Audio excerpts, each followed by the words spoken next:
Hi, I'm Craig Lounsbrough. I want to welcome you to Life Talk. Thanks for joining us today. You know, there are times when the best of our logic fails to understand the worst of others' behaviors. It's part of the oddity, or maybe the complexity of the human psyche, that we sometimes make choices that defy any shred of reason or seem void of even the slightest hint of sensibility. More times than we can count, we stand in awe of the choices that some people make, standing at some distance, shaking our heads in disoriented disbelief and wondering what in the world they were thinking. Sometimes our own choices are perplexingly confusing, defying our own logic and leaving us patently bewildered and entirely befuddled with who we are and what we just did. Clearly, we can be our greatest mystery. Yet the most confounding situations are those when these rather irrational decisions are made at the expense of others. Sure, we can make wildly poor choices that affect others in ways slight or significant. I suppose it's within our rights to chart spurious courses that descend to dark places, as long as the only person that ends up in those dark places with us is us. It would seem that we can shoot ourselves in the foot as long as it's our foot and no one else's. Yet far too frequently, we shoot a lot of other feet than our own. And so the pressing question in my mind becomes, why would we take someone else down with us? What in the world behooves us to make choices that reach out with arms either long or short, grab someone else in whatever way we do that, and drag them down? Why is it that we just can't leave others alone? What compels us to make choices that are certain to seize the course of the life of another and set their path on some dizzying descent?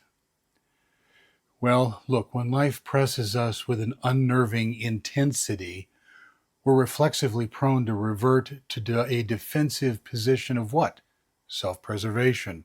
Sure, it's quite easy to be gracious and selfless when the cost of doing so isn't all that significant.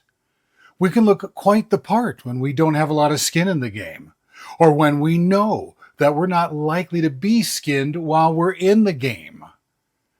We live within limits that are long on self, but short on others. Therefore, as the cost-benefit analysis swings away from us, we're more likely to gradually, or not so gradually, swing the cost over onto others. We're noble, but we're noble to a point. We're generous, but only to the degree that what we're getting sufficiently offsets what we're giving. We will extend ourselves in ways that appear magnanimous and often philanthropic as long as we don't have to extend ourselves beyond arm's reach of ourselves. There comes a point where the responsibility of accountability is just a bit too revealing, where the selflessness of putting ourselves aside is pinching our egos a bit too hard, and where the concept of sacrifice and the good of our fellow man hasn't given us all that much in return, if it's given us anything at all. When the world around us doesn't reciprocate our simple acts of simply being a good person in the manner in which that we feel that it should, we become jaded and we take a darker turn into ourselves. When the world is perceived by us as greedy, when it seems that every action is driven by a covert agenda, and when the rampant selfishness appears wholly and unrepentant and entirely irreparable, we pull inward and we put up impenetrable walls. And in putting up the walls, we would be quite wise to ask if the things that we find so aberrant and awful are indeed the very things that we ourselves have engaged in. It may well be that our own greed is worse than those that we condemn, because we too often demand that we dictate what we give to those that are around us. Now, if we are not aware of such distortions, we will make it about us. And in making it about us, we're foolishly led to believe that all of our many cherished expenditures are never expended because they never move outside of us. It's all about investing all of us back into all of us.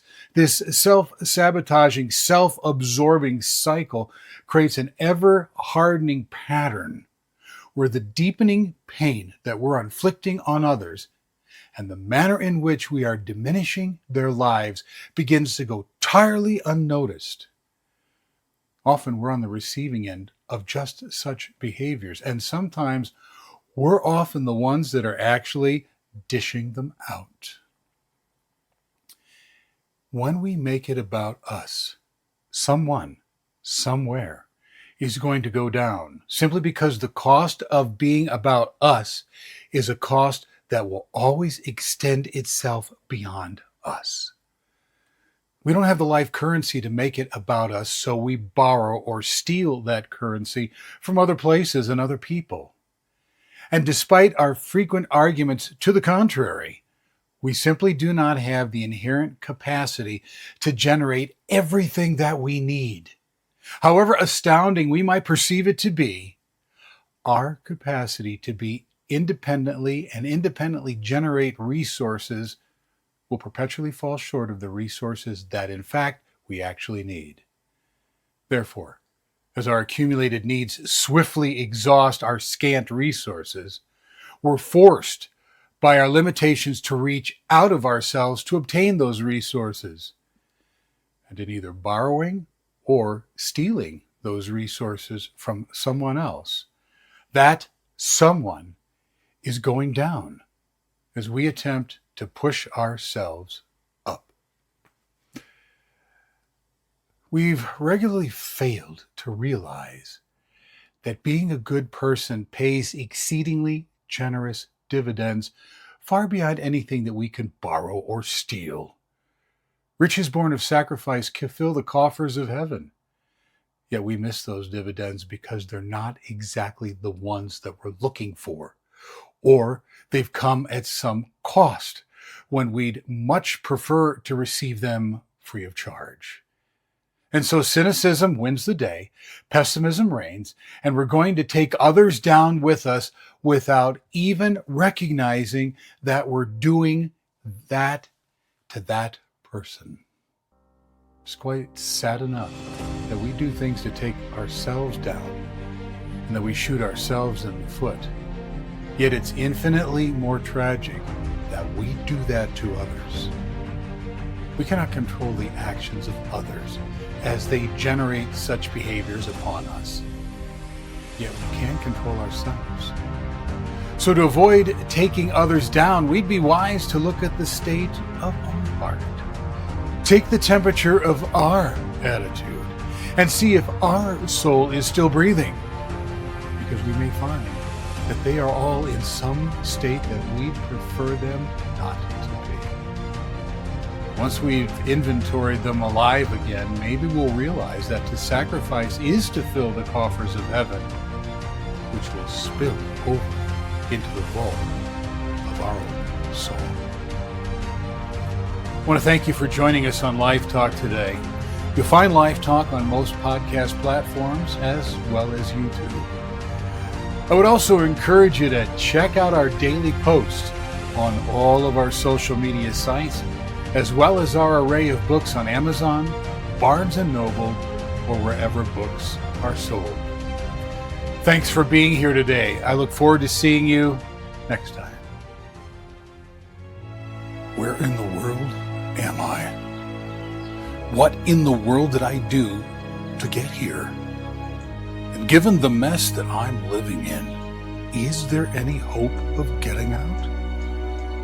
There are answers to all of those questions.